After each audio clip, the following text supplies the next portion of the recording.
is in, Chief. Travel with us to the outer reaches of the universe, the set of the new Star Trek movie. In this movie, two captains meet, and then something happens. Prepare yourself for some close encounters of the Klingon kind.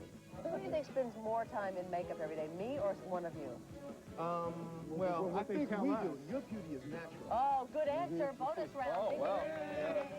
Learn the secrets to some of the spectacular special effects. And one of our own actually joins alien ranks. Did anybody ever tell you that it kind of resembles kind of a butt thing? It's our Star Trek Guide to the Galaxy this weekend. And we're going to take all you Trekkies and Trekkers on the Trek tour of a lifetime.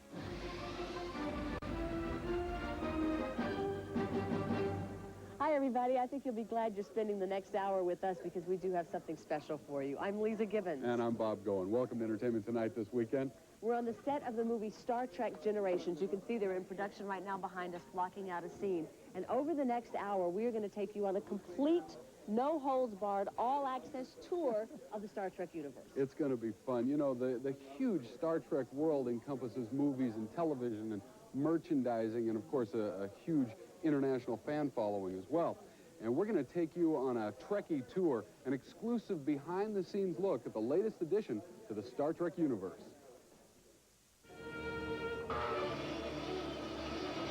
On the Paramount sound stages, crews are working double shifts, day and night. A huge undertaking is at hand because on the horizon is the film Star Trek Generations. The other thing to do is to cut this out and make a bubble, because the effects department can give us a clear bubble. In charge of creating the enormous sets that will take the cast of Star Trek The Next Generation to the big screen is production designer Herman Zimmerman.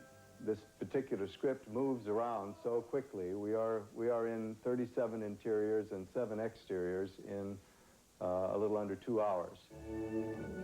Zimmerman gave us an exclusive tour around the set, starting with the mammoth stellar cartography room. Approximate cost is $120,000. It's going to be used for exactly 1 day for one scene that'll probably be on the screen, 3 minutes. Next came the Klingon ship. The dirtier, the grungier, the meaner they are, the better it looks. Everything looks greasy and unkempt. At one point, 2 of these unkempt fellows stopped by to chat. You're my close-up. Stop nibbling on my ear. If you have to blow your nose, does the whole face just shoot across the room? No, but the veins just pop out. Do they? Yeah. It's pretty intimidating. Many sets from the TV show will be in the movie, including the bridge here, but with much more detail added. When you view something on a 19-inch diagonal screen, it's very forgiving of detail, but when you see it on a 30-foot high, 70-foot wide CinemaScope screen, you really need the detail. Star Trek is really an interesting vision of the future, and Starship Commander Patrick Stewart says it's a vision based on optimism. It tells us there's going to be a future, and that although the whole universe will not be improved, but in this solar system, we've actually finally got it right. Well, they're shooting to get Star Trek Generations into theaters by Thanksgiving. This move to the big screen. Smoke. I think my pants are on fire. This represents a transition to the movies, of course, for a lot of the cast members from the TV series Star Trek The Next Generation. And just as the original crew of the Starship Enterprise before them, the movie universe picks up where the TV galaxy leaves off. These are the voyages of the Starship Enterprise. Time it was, and what a time it was, it was. There was certainly an air of nostalgia in the room when the last scene was shot. I feel bittersweet. I wish I knew why the show had been canceled. They are simply the grandest group of people I've ever known. And if I get close to working with people like this again, I'll be very lucky. The final voyage of the Enterprise on Star Trek The Next Generation brings with it a galaxy of emotion. After beaming into living rooms and around the world for 7 seasons, the show ended. Stars say goodbye to TV with a special 2-hour finale. Captain, what's wrong? I'm moving back and forth through time.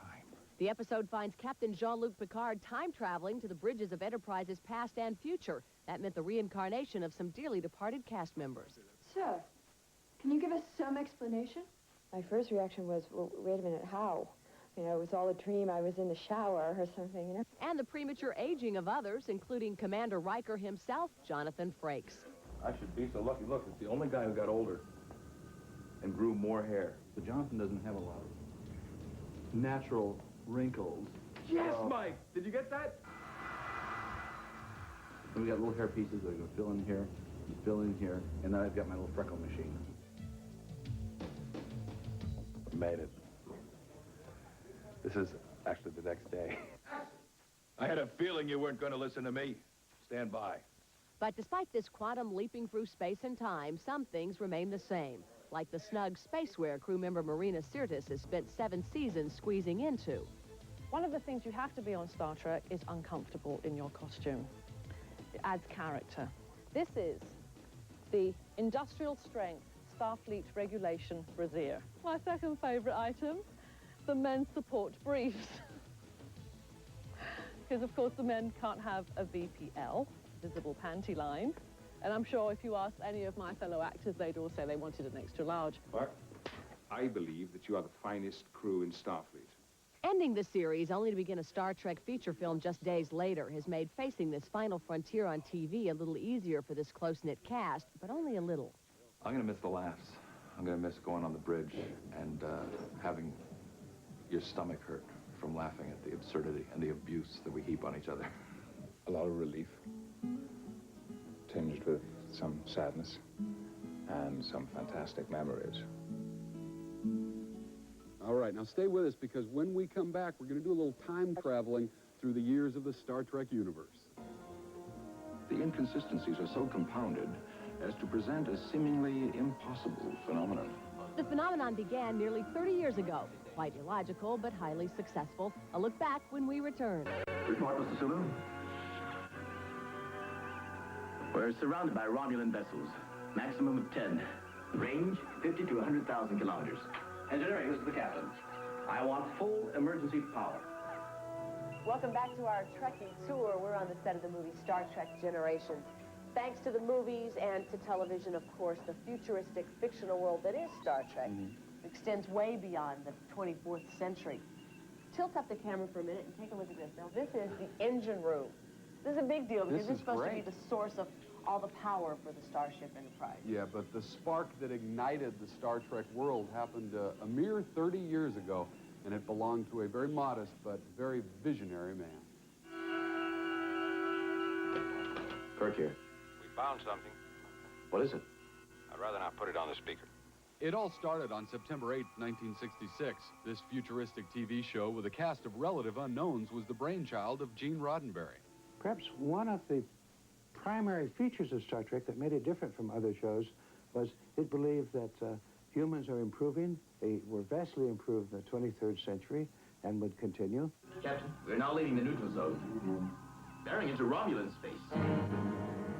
Set in the 23rd century, the crew battled everything from aliens to tribbles in its journey through the galaxy. Critics were skeptical of the show at first, but cast members like Leonard Nimoy felt otherwise. What I thought was, this looks like it could be a steady job. That was important. I believe there's some hope for you after all, Mr. Spock. 3 years and 79 episodes later, their mission was canceled, but the show found a new home in syndication where it began airing earlier in the day. So kids could watch it, and adults would watch it, and it cut across all the demographic lines, and it became popular in its syndication.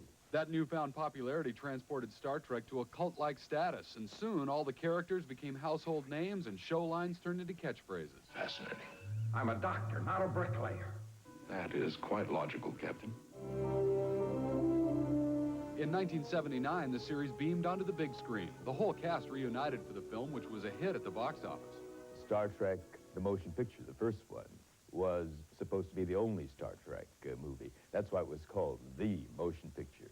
But that made a ton of money. And so what that dictates is a sequel.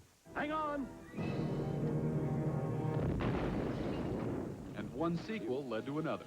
Help us or die. I do not deserve to live. Fine, I'll kill you later. When it came time for Star Trek IV, we were lucky to have some scenes shot right outside our back door here at Paramount Studios. A set was built to film a crash landing in water, and the stars spent a lot of time getting wet. Each little drop of rain was like a sheet of ice. It really feels like you're in a real storm. Hardly did anyone believe that we would again be working on Star Trek 18, 19, 20 years afterwards. Since then, 2 more films have been added, and today, Star Trek has come full circle to live once again on the small screen. The Next Generation was a ratings winner, as is the second series, Deep Space Nine. Both have carried on the tradition. I was skeptical about whether or not they could pull it off. Gee, how can they do it without us? You know? Well, they've managed very well, thank you very much. The world of Star Trek seems endless. There will always be new adventures and brave new worlds to explore, and what started out as a dream for its creator has become an American institution. I hoped people would like it. I hoped now and then over the years someone would say, I saw it, and it was nice. That would have been great. But this is insanity. Let's see what's out there. When Star Trek creator Gene Roddenberry was selling the idea of his TV show back in 1964, he was describing it as Wagon Train to the Stars, which is kind of cool. But it was 1991 that he passed away, but the wagon train is still continuing to this day, as we know. It absolutely is, and I guess he didn't know at that time, but some of the biggest names in Hollywood's galaxy would be passengers on that intergalactic wagon. Do these faces look familiar? They should. They belong to movie stars, comedians, and athletes, all of whom have left their mark beyond the stars.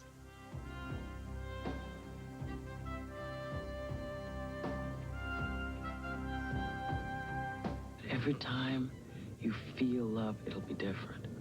Oscar winner Whoopi Goldberg was a frequent visitor on The Next Generation. Tending bar in the 10 Forward Lounge, she served up advice to the crew. This is one of the few shows that take place in the future that I saw as a kid where there were any black people. You know, Lieutenant Uhura was there. That gave me a lot of hope.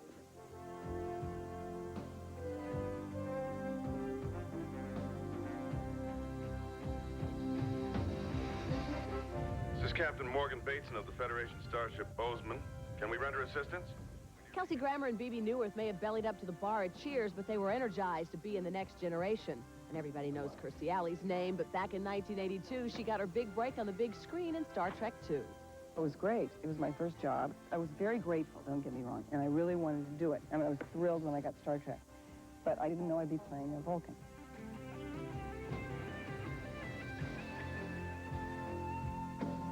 Captain, I am Jono. For Chad Allen, Star Trek is 500 years away from his current duties on Dr. Quinn, Medicine Woman. But that didn't keep him from enjoying his visit to the future. I did one episode. I've probably been recognized more for that one episode of Star Trek than anything else I've done. It won't be as bad as you think. Mädchen Amick is best known for her role on Twin Peaks, but in 1989, she made her interstellar acting debut. She credits that voyage to her parents and the original series.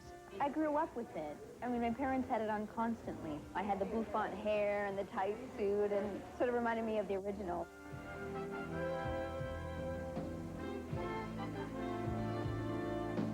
Somebody had to keep an eye on you to make sure you still didn't find a way to cause trouble. And from a high-powered attorney on L.A. law to a highly advanced alien, Corbin Burnson made the transition look easy. I had a great time when I was there. I've always said to them I wanted to come back and do the character again, but I must have stunk up the scenery or something. This is going to be, I think, the stellar cartography room when it's done. Okay. It's obviously has a little work to do yet, but all this behind us is going to be a map of the galaxy, apparently. Wow. It gives you an idea of all the fun stuff that goes on in the Star Trek world. I think part of the allure, of course, of Star Trek is the gee-whiz element that's involved. You can be beamed up, or you can travel at warp speed, or you can just kind of kick back and enjoy a good old Vulcan mind meld at times. Right, yes. I know you do every now and then. Kills a Saturday. I can't wait to see what this looks like in the movie. Yeah, it's going to be nice. You're right, though, all that sci-fi, high-tech whistles and bells, that's what the fans really love. Right. And those things are the works of the real wizards in Star Trek's galaxy, the Hollywood special effects artists.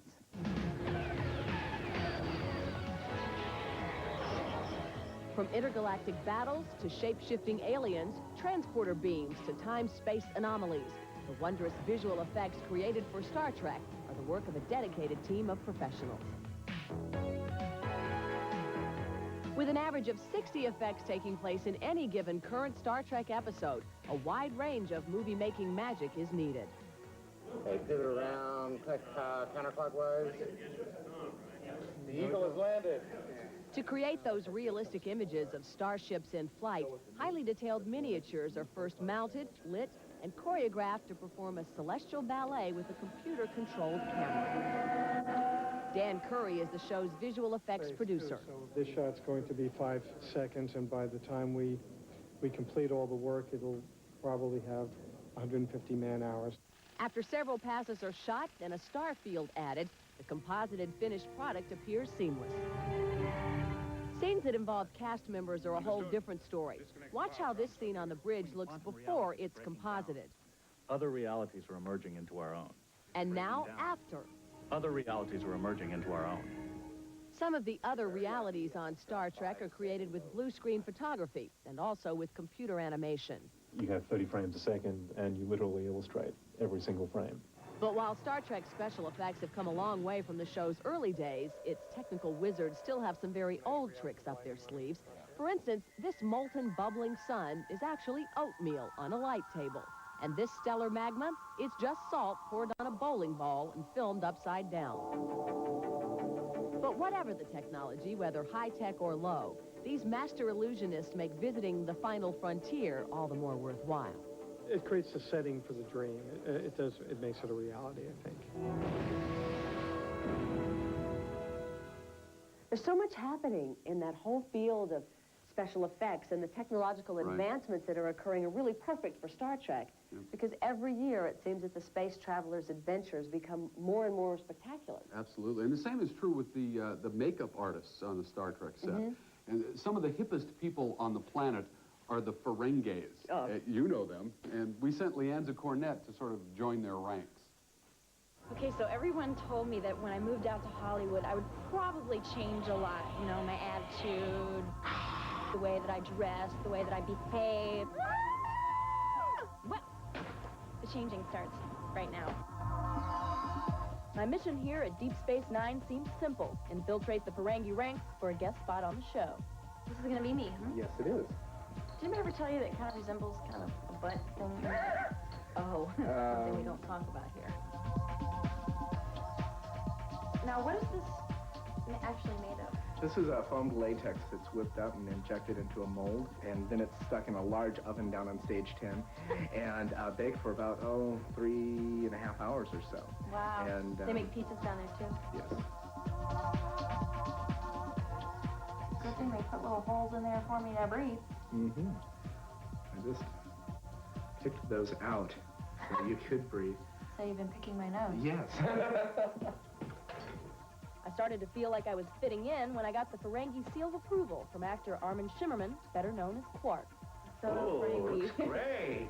I just can't imagine sitting and doing this like on a day-to-day basis like you have to do. Oh, it's nothing. And you just kind of walk around like it's no big deal. It's like just, you're you just know, totally comfortable Well, with when it. they gave me the part, I had plastic surgery done. I really don't have to Oh, do good. Okay, I'm ready to go.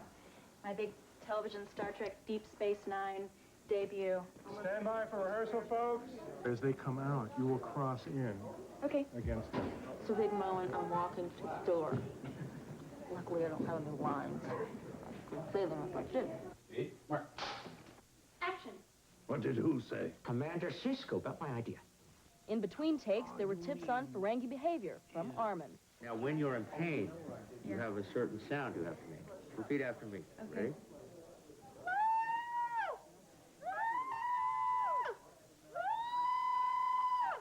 I like that. And encounters with other alien life forms as well. Ferengi, eh? Well, I'll be keeping my eye on you. And I'll be keeping mine on you. No. Okay, 3 hours of makeup for my big 15 seconds on the TV screen, but it was all worth it. I had a great time. So, from outside the wormhole, Leanza Cornett, Entertainment Tonight. Thanks a lot, Leanza. You know, before Leanza joined Entertainment Tonight, she was the reigning Miss America of 1993. I'm just trying to picture that moment during the interview portion of the pageant when they said, what are your plans for the future? And she says, well, one day I hope to be a proud member of the Ferengi Alliance. Yeah, she says that, and they say, I think you need the Miss Universe pageant, right? That's right. Hope you're going to stay with us, because when we come back, we'll show you what happens when Star Trek fan worship turns into fanaticism. We'll be right back. Klingon is a warrior. Is the only thing to be. Star Trek fans may be the most loyal in the galaxy. We'll transport you to their world, which is a little out of this world, next. Welcome back to our special edition of Entertainment Tonight. I'm Lisa Gibbons. And I'm Bob Goen. And this, of course, is a place that's familiar to all Trekkies, Trekkers, everybody who Whichever. watches television, actually. This is the bridge, the place from which all the commands are given. And you see these people working around in the background. They're actually just putting on a few finishing touches, spiffing it up for the movie. Exactly. Now, these are very nice people here, but you know, the creatures who inhabit the world of Star Trek, they're pretty odd, and some odd characters come, of course, out of the minds of the Star Trek writers. Well, there are no creatures who are more colorful, more unique, more passionate than the ones who are allowed to really roam freely over this great Earth of ours. They, of course, the Star Trek fans. ET log, stardate 31894.2. We've encountered a most unusual phenomenon that appears to be widespread on Earth. Countless thousands of ordinarily sane, well-adjusted individuals transform themselves into futuristic intergalactic beings and then convene to share information and exchange goods. Investigation commencing immediately. Well, you get the picture. We're talking, of course, about Star Trek conventions, those sanctuaries where celestial daydreams are played out and the future is now. For many, it's a chance to be a member of Starfleet. I'm a member of Starfleet International with the ship USS Atreides up in San Francisco, and I'm the ship's counselor. I'm a Bajoran tail by the nose, and I'm wearing a Starfleet uniform, so I'm Ensign Rowe. But not everyone fancies a career working for the Federation. Starfleet. Klingon is a warrior.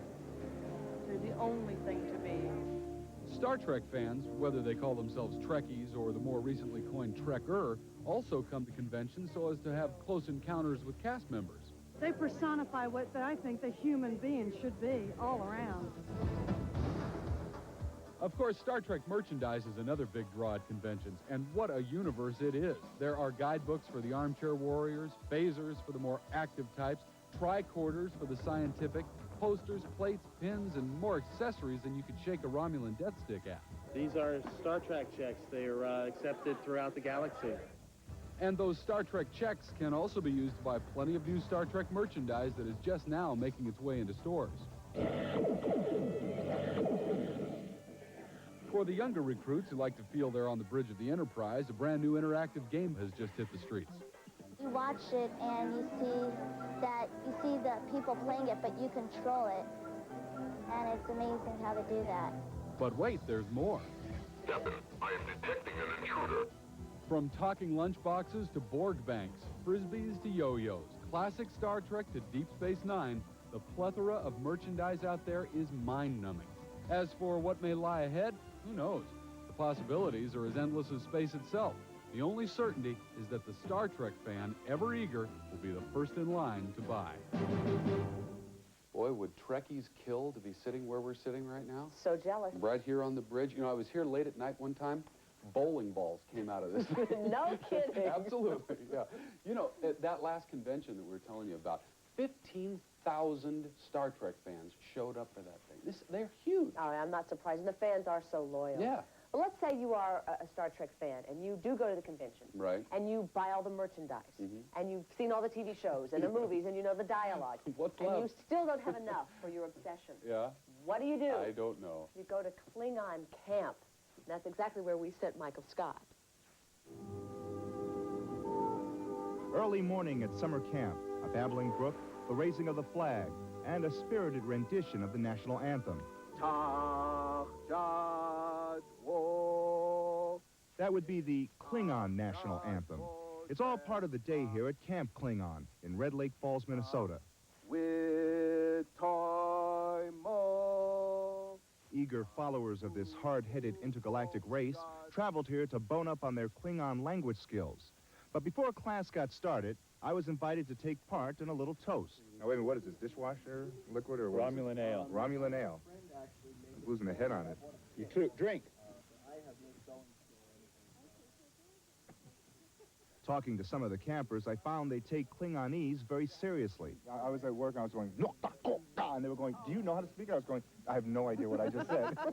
Well, what you just said, you can die for now. Now, take the blade of your hand and bounce it against your Adam's apple and go... Instructing campers in the ABCs of Klingon was linguistics professor Lawrence Schoen, who who said he hopes they come away learning more than just the 21 consonants and 5 vowels of the Klingon language. In this sort of insidious way, we're tricking them into learning a little bit. So we're having a good time, and there's also some education going on. Captain, give me a good word with a capital Q. Which, of course, means? Good. To be good. Other phrases were also popular. What are you learning? How to say I killed you and you kill me, and just regular, useful Klingon terms. Campers even practiced their language skills while taking part in the national pastime. What's that mean? Strike one. Strike one, okay. So now this piece of Minnesota is under Klingon domination. Now, for the sake of interplanetary goodwill, we wish the Klingons good luck, but not too much luck. Kapla! Good job, human. Thank you. Michael Scott, Entertainment Tonight. All right, thanks a lot, Michael. And I personally would just like to add, Nukta Wakwij Balamka Chokwak. What does that mean? Is that really something? Yes, it means, where do I get my shoes shined? Oh, good. Good. Yeah. You never know when you may need that in Got it space with my travel. Handy Klingon pocket dictionary. I'll loan it to you. Perfect. I'll borrow it soon.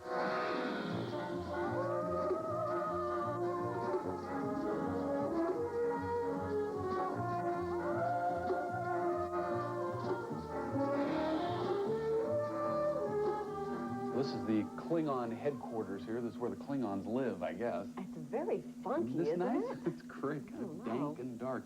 Well, we have seen how the original Star Trek series has spawned spin-off series with new characters and new galaxies for years to come. Yeah, but there remains one man, really, who is the face of Star Trek. And, of course, I'm talking about Captain James Kirk himself. Kirk to Enterprise. Lock on transporters. Beam us up. I believe there's some hope for you after all, Mr. Spock. Full power descent, Mr. Sulu. Aye, sir. Full power descent. Yes, he's Captain Kirk, but William Shatner has never stopped looking for new challenges. There's his continuing series, Rescue 911, and the science fiction show Tech War, based on Shatner's novels of the same name. But when he's not acting, you'll find him here. You're here in Kentucky on my farm called Belle Rev, and this is one of those glorious saddlebreds that we breed in. Hi, guys. At his impressive compound, Shatner breeds, trains, and personally rides his champion American saddlebreds. And for someone who used to clean out stalls for rides when he was young, this is a lifelong dream. This horse's name is Lifetime Memories. She's in foal right now, and she's a grand horse. Here in bluegrass country, the best horse country in the world, Shatner means business. For him, this is not a hobby, it's a high-stakes, big-money, time-consuming passion.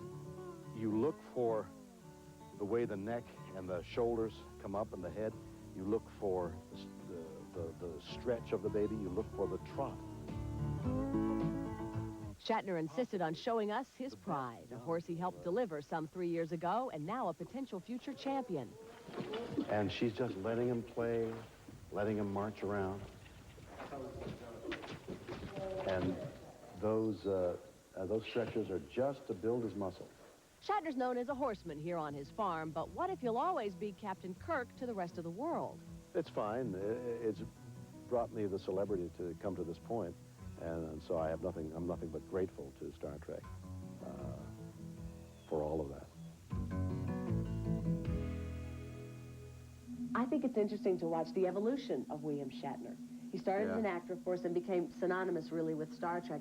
And now his Tech War novels are huge. Absolutely, yeah. And it's all part of the global appeal of the Star Trek universe. I mean, whether you speak Swedish or Swahili or Cantonese or Cambodian, anybody can be a Trekkie.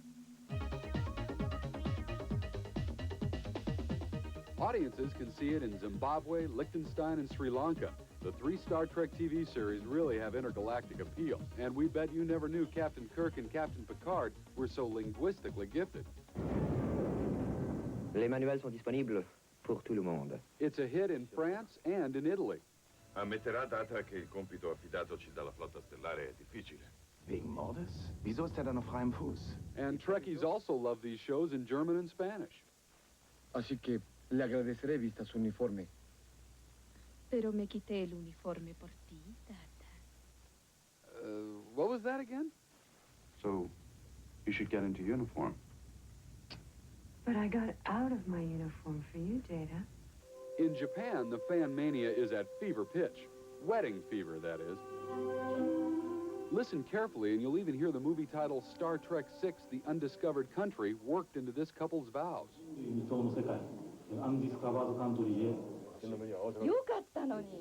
At this Japanese production facility, actors are dubbing the stars' voices. Now watch how they react to this collision scene.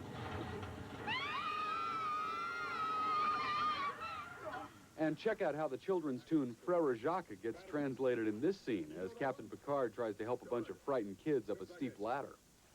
Okiroyo, okiroyo, hayaku, hayaku.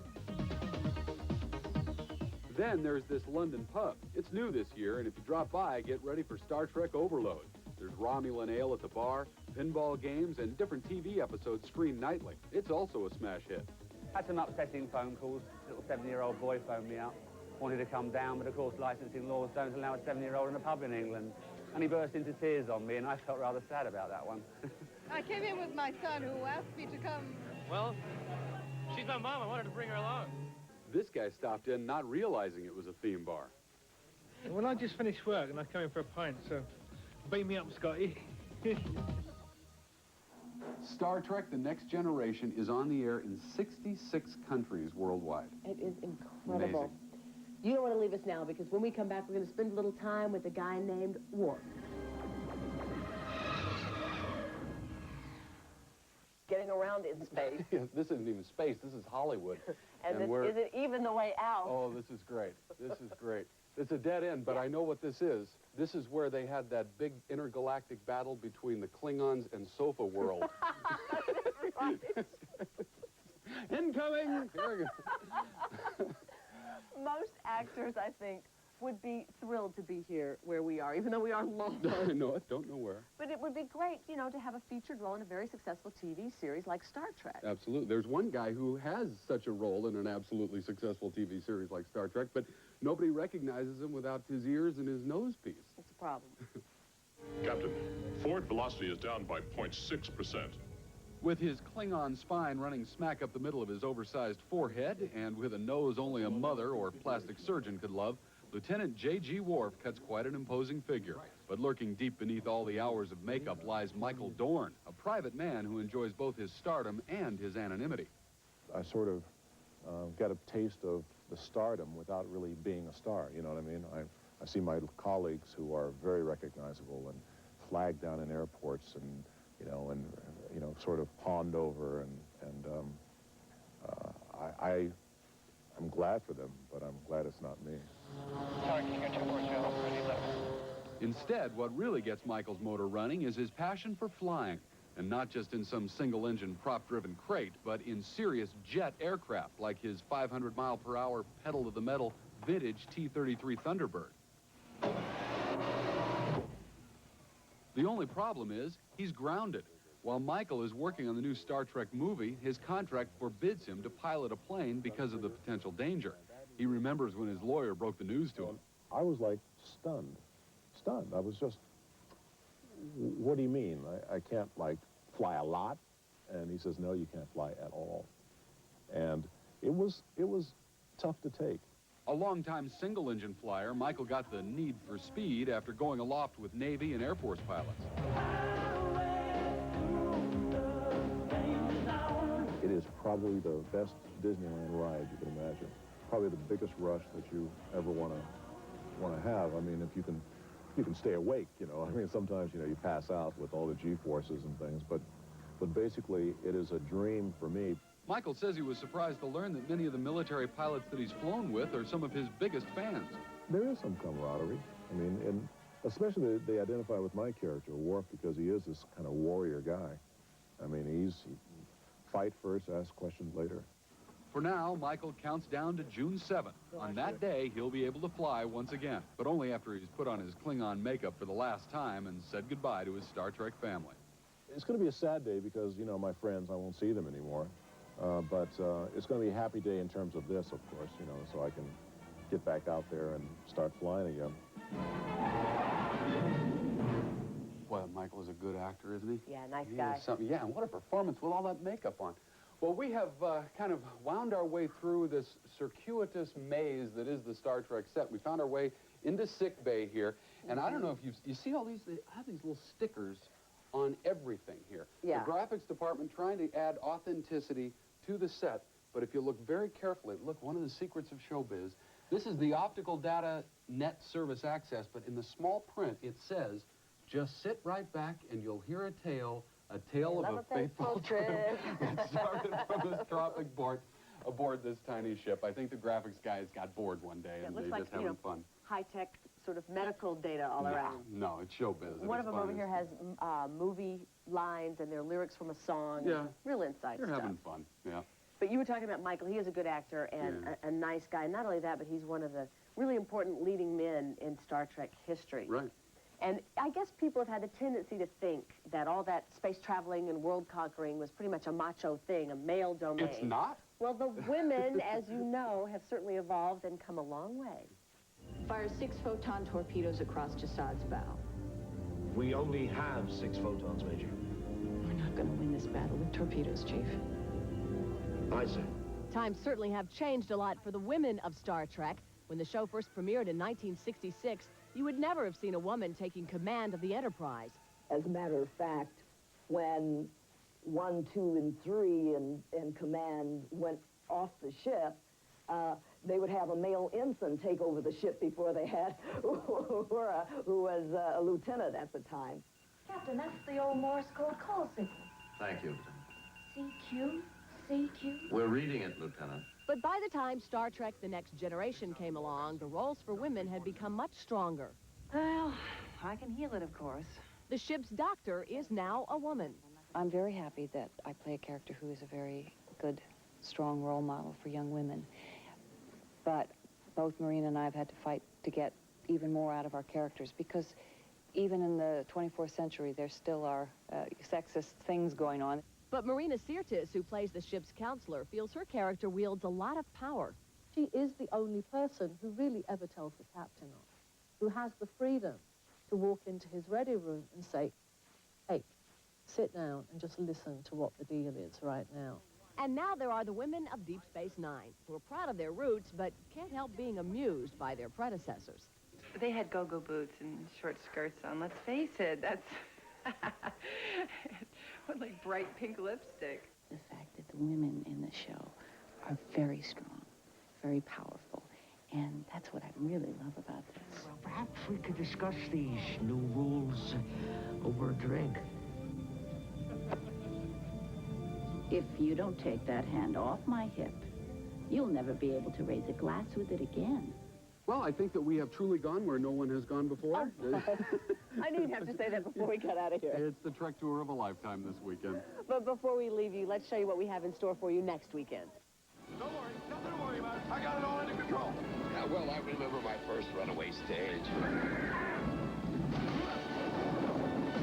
Next weekend, it's a special behind-the-scenes look at Maverick, the comedy western with Mel Gibson, Jodie Foster, and James Garner. We'll sneak a peek at the gags they pulled on each other. Your toes been burning? My ears have, but his nose hasn't. His nose has been burning. My nose has been burning. It's been burning a lot. How have you been expecting? And we'll sit down with the 3 stars to find out what it was like working and laughing together next weekend on Entertainment Tonight. On my command, you will switch off your television. Switch off your television. We are very excited about next weekend and hope that you will make your plans now to be with us. Yeah, but we have to go now. Before we do, we want to thank all the great people involved in Star Trek who have made us feel so welcome here. It's been a great trip through the galaxy. But now we are going to leave you with the sights and the sounds of the world of Star Trek. We'll see you next week. Live long and prosper. Yeah. Good. Thank you.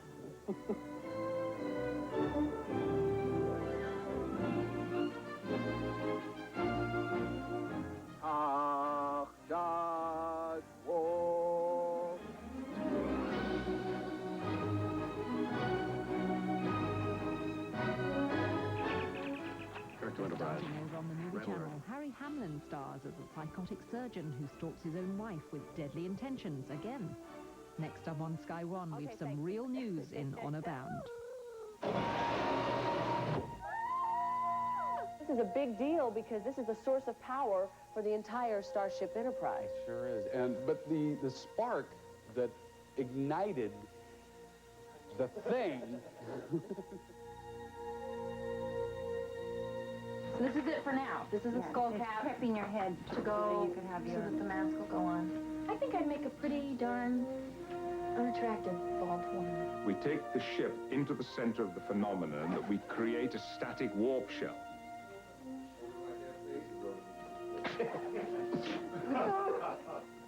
Thank you, sir. Okay. Can I have one more? Hey. Welcome back to our Trekkie tour. We are direct from the set of the movie Star Trek Generation. Welcome back to our Trekkie tour. We're on the set of the Star Trek. And thanks to the movies and television, the futuristic, fantastic. But all I know is I want this guy to leave me alone. Oh.